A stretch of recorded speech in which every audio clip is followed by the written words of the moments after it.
সবাই কেমন আছেন? বাঙালঘটি জমজমাটি ব্লগে আপনাদের স্বাগত। আজকে একটু এই পিঙ্ক পার্চ আর ট্যাংরা মাছ নিয়ে এলাম। পিঙ্ক পার্চটা পুরো আমাদের ভোলা মাছের মতো খেতে হয়, কাঁটাও কম থাকে, ওই জন্য বেশ সবাইয়েরই খুব ভালো লাগে। আর এখানে আজকে অন্য মাছ সেরকম পেলাম না, বলি না এখানে এই পুজো আর্চা কোনো অনুষ্ঠান থাকলে এই ননভেজ জিনিসগুলো, মাছ মাংস এইগুলো একটু কমই পাওয়া যায়। আর একটু আজকে তেল পটল বানাচ্ছি।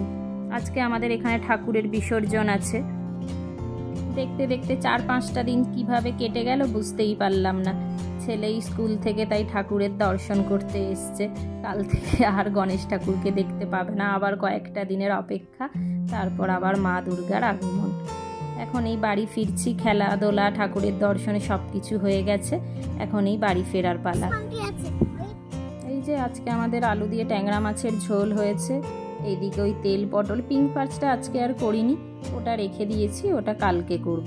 আর এটা ছেলের ট্যাংরা মাছের ঝোল করেছি আলু ফুলকপি গাজর দিয়ে।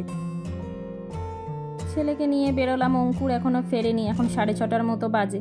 ছেলের একটা বন্ধুর বাড়ি যাচ্ছে, আমাদের সোসাইটিতেই ওনাদের বাড়ি, তো ওনারা নন বেঙ্গলি, ওনাদের বাড়িতে গণেশ পুজো হচ্ছে, তো আজকে তো বিসর্জন, ওই জন্য যেমন আমাদের দুর্গাপুজোতে সিঁদুর খেলা হয় না, ওদের সেরকম হয় হলদি কুমকুমে। এই যে এসে গেছি, কি সুন্দর দেখুন ঠাকুরটা।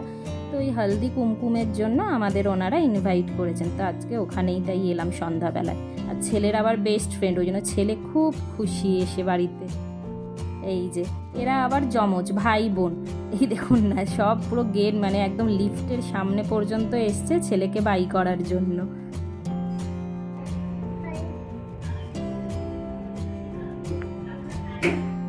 এটাও বেশ আগে অন্যরকম অভিজ্ঞতা হলো। এইদিকে আমাদের এই যে দেখুন সব ট্রাক এসে গেছে, এই ঠাকুর নিয়ে যাবে। বেশ মানে আমাদের যেমন সিঁদুর খেলা হয়, এনাদেরও এরকম সিঁদুরের সাথে সাথে আবার মানে হলুদও লাগানো হয়, একসাথে হলুদ আর সিঁদুর লাগানো হয়। তারপরে মানে খাওয়া দাওয়া তো থাকেই, তার সাথে যখন এই যে আমরা সব এলাম, আমাদের রিটার্ন গিফট হিসেবে মানে ওটাও ঠিক ঠাকুরেরই, মানে একটা এরকম প্যাকেটের মধ্যে কিছুটা গম, তারপরে ফল, এইগুলো সব ওনারা রিটার্নে মানে দেন। আর সেটাও আবার কিন্তু ডাইরেক্ট যে হাতে হাতে তা নয়, মানে শাড়ির আঁচলে করে আর একজনের আঁচলে দেবে, বেশ সুন্দর। এইদিকে অঙ্কুরও এসে গেছিলো, আমরা এই আবার অঙ্কুর সব ড্রেস চেঞ্জ করে আমরা এই বেরোলাম আমাদের সোসাইটির ঠাকুর বিসর্জনে। ওই দেখুন না, ছেলে ঢাকের আওয়াজ পেয়েছে না, ওই নাচতে নাচতে চলেছে।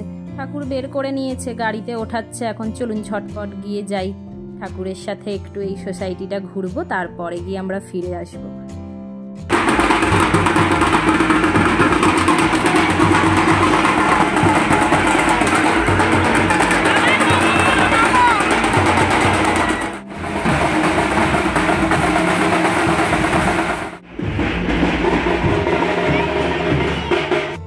ছেলের নাচ দেখেছেন তো? ছেলে আমার একদম গাইয়ে নাচুনে সব হয়েছে, মানে একটু যদি ঢাকের আওয়াজ গানের আওয়াজ পায় ওর অমনি নাচা শুরু।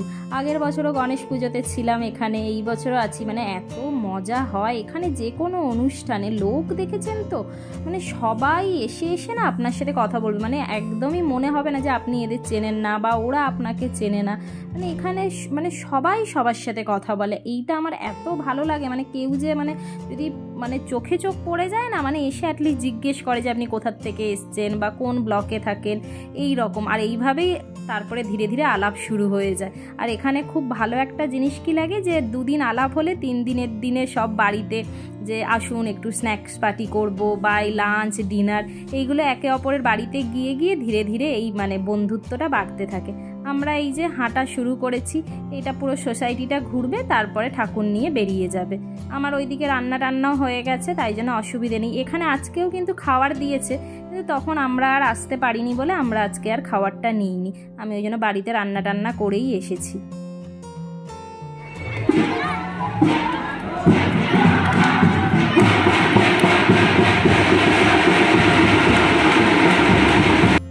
ঢাকের আওয়াজে কান্না নাচতে ইচ্ছে করে বলুন তো, মানে কেউ কি আর মানে থাকতে পারে? পার মানে নিজের থেকেই হাত পা যেন চলতে থাকে, ওই জন্য আমিও আর দাঁড়িয়ে থাকতে পারলাম না। সবাই দেখুন মানে একদম মন খুলে সবাই মজা করছে এখানে।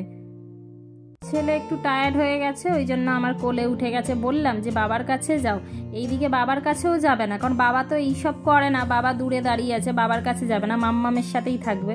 অথচ বেচারা টায়ার্ড হয়ে গেছে বলে কোলে উঠে গেছে, একদম মেন গেটের সামনেই এসে গেছে। আর একটু পরেই ঠাকুর বেরিয়ে যাবে। এখন এই 9:45 মতো বাজে। চলুন, ঠাকুরেরও বেরিয়ে যাওয়ার টাইম হয়েছে, আমরাও ফিরি। আসছে বছর আবার হবে। ব্লগটা তবে আজকে এখানেই শেষ করছি। যদি ভালো লেগে থাকে তো লাইক অ্যান্ড সাবস্ক্রাইব করতে ভুলবেন না।